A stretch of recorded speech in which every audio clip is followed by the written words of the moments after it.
Well, hi everyone, and welcome to my podcast, Andy Oakley Investigates. It's February the 26th, 2025. On today's episode, I'm going to investigate how slavery was prevented in New Zealand and the importance that the Treaty of Waitangi, particularly Article 3, had in achieving that. When we match the linguistics of the Ngāpuhi dialect of 1840 with the correct English draft of the treaty, it all becomes clear. What's more, we have a letter to Governor Grey from a prominent Waikato chief that illustrates what I'm saying here today. Some of the things I'm going to discuss today are profound because, you see, slavery is an economic issue where people are treated as property to provide either goods or services. However, in New Zealand in the early 1800s, the goods and services were not just about profit, because there was no currency in New Zealand at the time. So often slavery was about survival. However, what I'm not going to do today is to make judgment on the practice of slavery in New Zealand by comparing New Zealand today with the New Zealand of the 1830s, or Britain of the 1830s with New Zealand of the 1830s. And the reason I won't is that there will be the inevitable but incorrect comparison between Maori people and other people. And if you've watched any of my previous videos, you'll already know that's not how I view New Zealand's history. The dictionaries of the day make it clear that no one was known as Maori in New Zealand prior to 1840. And there were about 600 different tribes in New Zealand. And while many were sub-tribes of larger tribes, in the year 1800s, it is estimated that there were between 80 and 100 different iwi. And if we look at a tribal map based on the year 1800, we see them all over the North Island of New Zealand. Prior to 1800, archaeological records show that it is likely high numbers of independent groups crystallized into recognizable iwi. Not all of them had the same traditions or culture. They didn't speak the same, and many tribes, particularly the ones who arrived earlier, had left from different regions in the world to get here. And of course, they arrived over a very long period. There are a number of new theories now emerging that New Zealand has been continuously occupied for more than 10,000 years, and it has been colonized many times. And it certainly seems that way with the diverse array of people and their DNA found in New Zealand. That anyone in their right mind would think that all of these different and separate groups were one group and give that group one name seems preposterous, right? But that is exactly what the New Zealand government have done in the Treaty of Waitangi Act 1975. And so the educational institutions that they fund teach the children that Maori are a separate and special race of people. And they've done such a good job of it that the children are going around sticking proud to be Maori stickers all over the city. Now, I can accept that we can be proud of ourselves or our family or our community or our region or even our country or nation. But I don't accept that it's okay to teach our children that Maori are a separate race and that this is how you should define yourself. Actually, I think it is astonishing that our government was stupid enough to invent fictitious racial categories and then push them through legislation and our educational institutions. But at present, every politician in New Zealand approves of this legislation because no one's arguing against it. Of course, this is all rather strange and anti-scientific because, as a result of the Human Genome Project, racial theories were debunked as far back as 2003. Anyway, back to the people of New Zealand and slavery.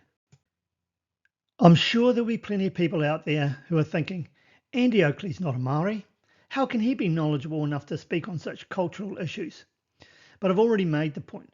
When slavery was present in New Zealand, no one was known as a Maori, and the separate tribes had such diverse cultural traditions that they cannot be lumped into one, or even 20.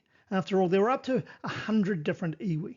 Now, because I am a human being, and the people of New Zealand prior to 1840 were also human beings, I think I'm eminently qualified to discuss the practice of slavery in New Zealand. Now, the first thing I would say is that I think that we shouldn't be too quick to judge the people of New Zealand back then, because they were living in a society with its own accepted norms and without anything else to compare it to. It's tough or almost impossible for people to imagine that there's another way to live. And besides, at the same time, there was slavery in Africa, the Americas, Asia, the Middle East, and some parts of Europe. So slavery was hardly unique to New Zealand. And the next thing we should understand is that slavery was an economic decision. So we need to think about it economically. Without a sovereign currency or central government in New Zealand, how do you create goods and services? Well, one way is to force people to do it.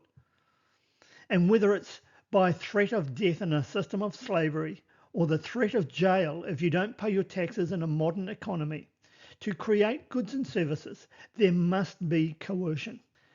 Slaves, or taurikarika in New Zealand, were captured as one tribe or collection of tribes defeated another. And this is yet another rather obvious illustration that these tribes are not one people. The slaves were almost exclusively women and children, as all the men would be killed in the battles. Female captives were valuable sources of labour and used for gardening, weaving, growing and preparation of food. And during the musket wars in New Zealand, when the number of males was massively depleted, they could also be used for bolstering the population. And while good labour resources would be well looked after, if they were disobedient, they could also be killed. Now, by today's standards, you might be thinking that slavery is obviously wrong. How could it have been possible that people around the world thought slavery was acceptable? And you might even think that because you are a discernible and well-educated person, that it would have been impossible for you to participate in something so barbaric. But here's the thing. I bet you are part of something right now that's worse, way more obvious, and way more destructive. Yet you are totally oblivious to it. Just as the people of New Zealand and other places around the world could not see that slavery was wrong back then.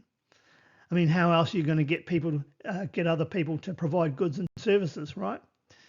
You are living at a time right now where people are dying at much higher numbers than were occurring back then. Yet the ignorance from our economists, our leaders, and the general public is staggering. Let me do some comparisons. It's estimated in New Zealand that the population dropped from about 120,000 to 72,000 during the musket wars that lasted between 1807 and 1845. That is 38 years. So the loss of life was 1,263 people per year. If we move on to the next lot of wars, it's estimated in the New Zealand wars, which spanned from about the 1840s to the 1870s, that up to 3,500 people lost their lives. So the loss of life was about 92 people per year. But if we look in 2025, it is estimated that approximately 4,000 people in New Zealand die each year from poverty-related illnesses. Look, poverty is caused by economic ignorance. Let me break the ignorance down. Across the West, including New Zealand, our economic system is quietly killing far more people every single day than any pre-1840 battle in New Zealand ever did. Since the 1990s, a handful of economic professors has been trying to get this message through to governments. And the message is, ever since we ditched the gold standard and moved to fiat currencies, the only real limit to progress, like building infrastructure or improving our lives, is resources, not money. Why? Because governments issue their own currency. They're not digging into some vault of gold bars or rooms full of cash, taxing people in business. They're working with a digital spreadsheet kept in the Fed or the central bank. Private banks keep your score, which you can see in your bank app on your phone.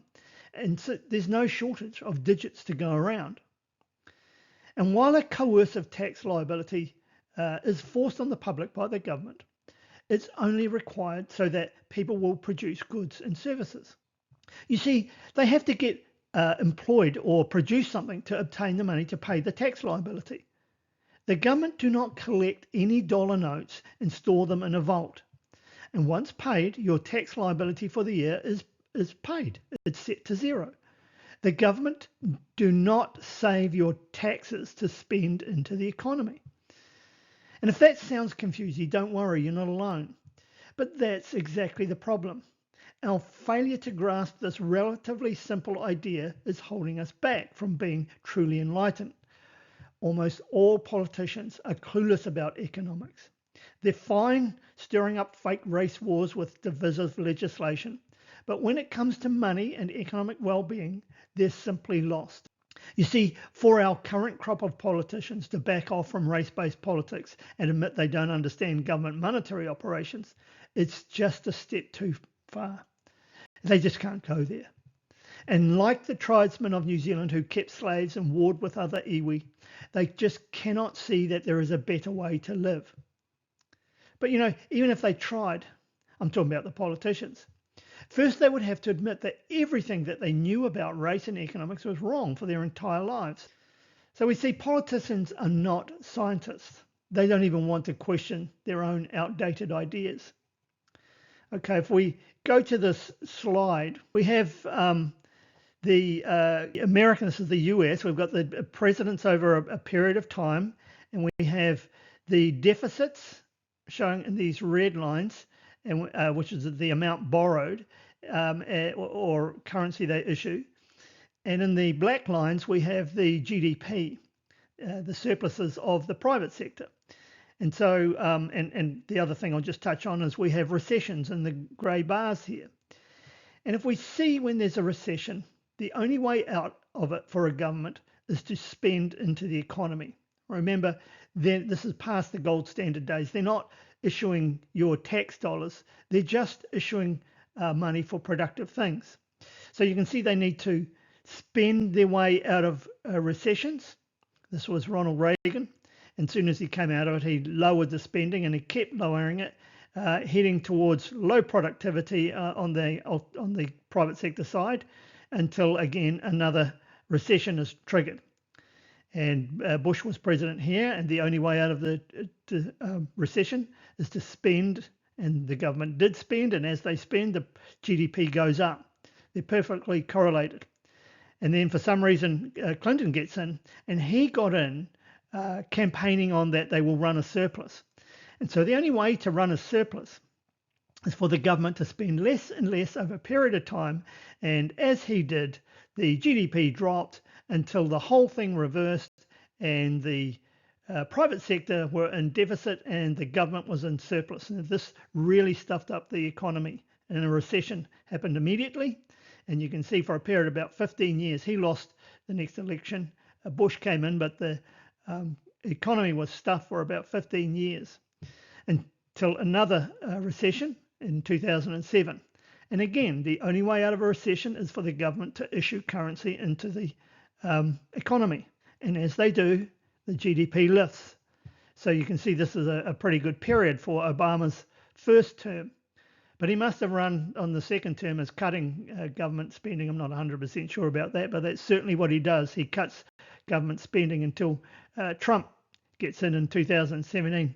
There's a weird blip there, and I think that might have been Trump's tax cuts. I'm not sure. But he slowly increases spending until COVID happens, and there's this massive injection of government spending into the economy, paying people to sit at home and do nothing. And there's a equally massive increase on GDP. Trump loses the election, if that's what you believe, and Biden gets in, and he immediately cuts spending again down to dangerously low levels. So the thing to understand here is these are not, they're not going, the Americans don't worry about being trillions of dollars in debt. They're not in debt. And I think we'll cover that in the next slide, actually. So how do we fix these economic problems in New Zealand today? Well, if we look to New Zealand prior to 1840, by international standards, there was high poverty, very little infrastructure, lawlessness, violence, and a massive change was required. And it's not like you could just change a few leaders in the current system. No, the whole system got a major overhaul via the 3 articles of the Treaty of Waitangi. A new type of government, new guarantees to people, new legislation, etc. And that's exactly what we need today. A complete change that utilises our existing institutions and monetary system, but a new system of governance. I'd wager that in 50 or 100 years, once we've evolved into a society that actually gets economics and uses it to transform lives, we'll look back on right now and call it the Dark Ages. And honestly, we'll deserve it. And just on that change, we see a new government making major changes in the US at the moment, cutting government corruption and wasteful spending, which are all good in my book. However, there's an issue. Elon Musk thinks that the government is run like a household or one of his businesses, and that they need to clear the debt. And what he fails to understand is that the government is not like Tesla, who take money from the economy. No, the US government issue currency into the economy. Now, he may be the richest person in the world and perhaps one of the smartest, but even he has not figured out this fundamental economic reality.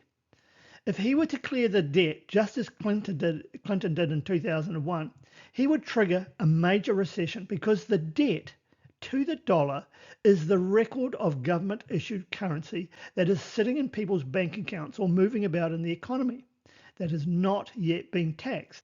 Now, before I carry on with how the Treaty of Waitangi, and in particular Article 3, changed the entire country and so ended slavery, I want to quickly introduce you to what just could be the instigator of major change in New Zealand. We have a new political party in New Zealand, and they've proposed all the changes that we need to overhaul our underperforming economy and destructive ways.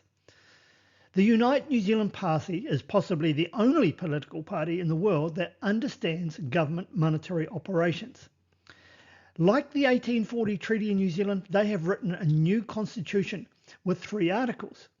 And while the Constitution is based on the good bits of the US Constitution, it also has some important improvements. Article 1 defines the structure of government, which is a president and 67 Congress people who operate at the local level. So your democracy is at local level, where you can participate. Article 2 confines the powers of the government. Because you already have God-given rights, you don't need the toothless Bill of Rights. What you do need, though, is a constitution that limits the power of governments. And if you do that, there's no more vaccine mandates or gene tech bills. And Article 3 refines the Constitution of New Zealand, which is how we make laws in New Zealand. Now, you can go to the website and download a copy of the Constitution, print it out, hold it in your hand, and read it. And you can go to YouTube and you can listen to the leader and a friend of mine, Lee Taitua, talking to another friend of mine, Rachel Scott. They will talk you through the Constitution and monetary operations from every angle. So arm yourself with knowledge so you will be able to make better decisions about how you are going to be governed in the future. So please take the time to check them out. You don't want to be the ones holding us back in the dark ages. I'll leave some links in the comments. Before we look at the instigator of major change in New Zealand in 1840, the Treaty of Waitangi, I'm going to read a letter from a prominent Waikato chief, Tamati Napora, from the Ngāti Mahuta tribe, because it illustrates just how big the major change was in New Zealand. And although the letter was written 8 years after the treaty, Tamati was complaining to the Governor Grey that they had taken away the chief's ability to get slaves to work for them. And because I stated that slavery is an economic issue, they were really worried about it. Now, I'm going to try and read this small writing. I think I can do it. So the letter is from Tamati Napora's letter. It's April 5th, 1848 to Governor Grey. He says, "Friend the Governor, this is my speech to you. Hearken to my word, O friend. Do not slight my thoughts, because this is the thoughts of many of the chiefs of New Zealand. This is the thing that causes confusion at all their villages, namely, and what I'm about to state to you, formerly, O father of the governor, when we adhered to our native customs, we had light on this subject, but now this land is mixed up with customs of Europeans. New thoughts or habits have been imbibed, and darkness has ensued in consequence. I wish to make known my thoughts to you on this matter, that you may hear them and give or throw some light on my sentiments. The slaves of my village will not obey me. When I ask them to work, they will not regard me. The result of this conduct is theft and adultery. I cannot determine in these matters. In your estimations, perhaps these are trifles, but to me, they are great things or matters of importance, because they affect the welfare of the chiefs. Formerly, brave, dexterous in battle people were considered in the light of the chiefs, but now they are considered as nothing. You Europeans affected this change. It is for you, the prop of the people, to lay down certain laws to meet these cases. I learned from the Europeans that servants who rebel or disobey their masters are taken before the magistrate and judge. Wherefore are the natives without some law to meet this? Formerly, our word had some weight, or our authority or influence was considerable, but now it is lost. The slaves now look upon themselves as equal with their fathers, the chiefs, which is continued between the Europeans and the natives. Nothing but a law regarding disputes between the Europeans and the natives, lest the evil grow in our hearts. If our slaves had been recently taken captive, no law would be required. But they were taken captive a long time ago, long before you Europeans came hither. Our slaves were taken in battle. We kept them as payment for our relatives who fell in battle. Therefore, they become slaves. The Ngāpuhi were or acted like ourselves in these matters. These wars have destroyed the great men of New Zealand. Formerly, if the slaves were disobedient, they would be killed. If a slave disobeyed now, we cannot kill him, lest the laws of the Europeans would be infringed upon. It is my wish to protect my slaves and to respect them, and I wish them to respect me in return. Formerly, we were ignorant, but we now make our rules of guidance to accord with the word of God. His slaves are talents. Can you believe it? He even admits to killing them if they were disobedient. But if you recall what I said earlier, when you live in a society with accepted norms, it's very difficult or even impossible to effect major change. Something really big has to come along. And as I said, once we understand how to operate our fiat currencies in a way that promotes human flourishing, people will be looking back at us and just as you are judging Tamati Ngāpōra now by his ignorance. Look, we need to get over our ignorance and get over to Li Taitua's party, Unite New Zealand, and educate yourself. Let's look at the treaty that changed everything. On the screen is the final English draft dated February 4th of the Treaty of Waitangi. It's written by James Busby and this document here was given to Henry and Edward Williams to translate into the Ngāpuhi dialect. So this document only came into light in 1989 when it was discovered in the home of Henry Littlewood's descendants, who was James Clendon's lawyer back in 1840.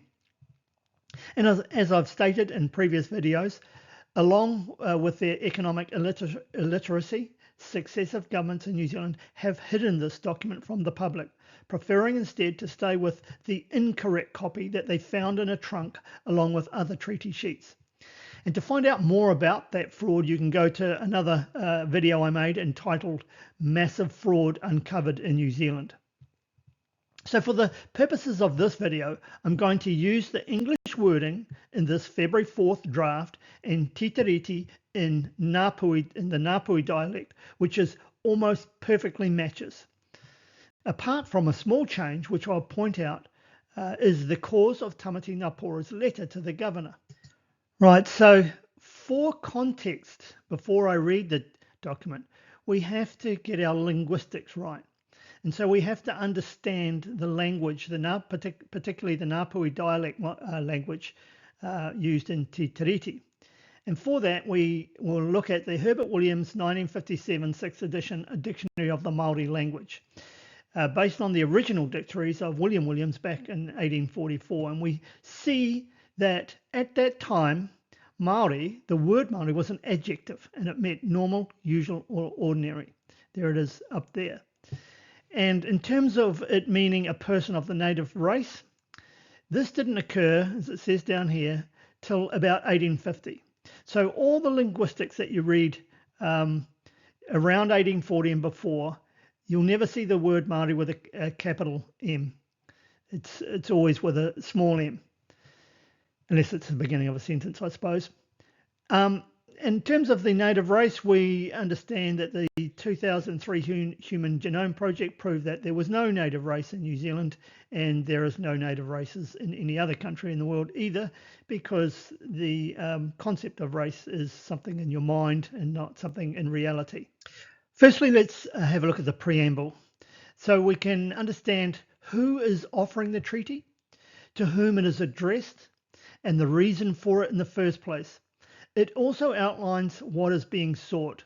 So let's go through it. So again, this is the 4th of February 1840 draft by Busby, and it mirrors this almost word for word. So Her Majesty Victoria, Queen of England, in her gracious consideration for the chiefs and people of New Zealand. So who's offering it is the Queen of England, and who's she offering it to? The chiefs and people of New Zealand. That's everyone. And what is it that she's offering? Her desire to preserve to them their land and to maintain peace and order amongst them. And what is it that she wants? She wants the cessation of the sovereignty of their country. And she states down here, Her Majesty's subjects have already settled in the country and are constantly arriving. And that is desirable for their protection as well as the protection of the natives to establish a government amongst them. So that's what she's establishing. And if we look at on this side, the chiefs and the people of New Zealand is written Kina rangatira mina hapu o nu tarani. And we can see that they're using the adjective Maori. It just means ordinary people. Here it means ordinary chief, and you can see that this is ranking because there are higher chiefs and ordinary chiefs. This is the ordinary one, and again down here, tangata Māori. Okay, let's move on to the articles. Busby's final draft 4th of February, and here's Treaty of Waitangi on this side. The chiefs of the Confederation of the United Tribes and the other chiefs who have not joined the Confederation, so that's all the chiefs in New Zealand, cede to the Queen of England forever the entire sovereignty of their country. And it says the same thing over here. The Queen of England, Akitono atu te kawanatanga katoa o rata wenua. So it's saying the same thing. This is sovereignty, this is governorship. Sovereignty means the right to govern. I don't think there's any problem there.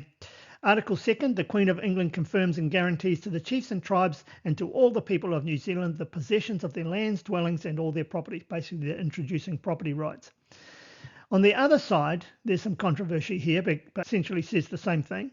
To the chiefs and tribes and all the people of New Zealand is Kina rangatira, Kina hapu, Kina tangata katoa o nu tarini. So it's addressed to all the people of New Zealand in English, and it's addressed to all the people of New Zealand in the Ngāpuhi dialect. So the sentence that says the possession of their lands, dwellings, and all their property is written as Te tina rangatira o rātou wenua, o rātou kāinga, mino, o rātou tauanga katoa. So the controversy is the possessions of their lands versus Te tina rangatira o rātou wenua. I say it means the same thing because possessions on English is the rights, the ownership of your land. But in New Zealand at this time, it was more as the chiefly authority over the lands. And I don't think there's as much controversy over that. They cede sovereignty. They're talking about all the people of New Zealand here. The rest of Article 2 is really about how the chiefs had to sell the land only to the Crown. Well, that was the case at first, but then it moved away and then it came back. It's all a bit confusing that, but it's not that important in terms of the treaty.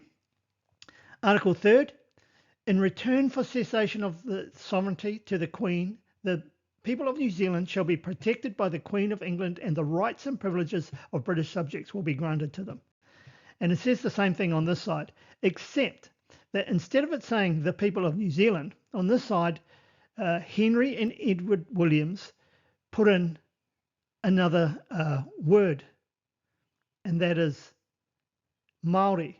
Tangata Māori. The people of New Zealand became na tangata Māori katoa o nu tarini, or the ordinary people of New Zealand. It's the use of the word Māori in Article 3 that stops the chiefs having any power over their slaves. And as we can see, there's no distinction of race at all in the treaty. The Māori is not, the noun Māori is not in the treaty. And there's no differences between the English and Ngāpuhi dialect in the treaty. This is a monumental change. Because it was the chiefs that ceded sovereignty, they wanted to make it clear that it was all the ordinary people that got the same rights and privileges as the people of England. Yes, and that's the very thing that the ordinary people in New Zealand begin to understand, that they have equal rights with the chief, and that is the power of equal right. To wrap up today, I hope I've challenged the thinking of many listeners today and demonstrated the need for caution when judging the actions of our ancestors. The reasons behind their choices are not always apparent, and as human beings, it is likely that if we were alive in New Zealand during that era, we would have conformed to the same societal norms as everyone else. However, in the light of the present day, when once functional family structures and political systems have become corrupted and human flourishing is declining, perhaps more than at any previous point in New Zealand's history, it's absolutely critical that we uphold free speech and remain open to the possibility that everything we thought we knew about the world might be completely turned upside down. Moreover, it is entirely plausible that through groupthink, our government or leaders could impose falsehoods that send society into a tailspin. And because we've seen a resounding failure for them to recognise their errors, ultimately the responsibility falls on you. You are both the problem and the solution. To change your worldview, one powerful step is to turn off your TV and get involved with the Unite New Zealand Party. Download the New Zealand Constitution, study it, and join in the effort to unify our country. Thank you all for listening. I'm Andy Oakley, and this has been the Andy Oakley Investigates podcast.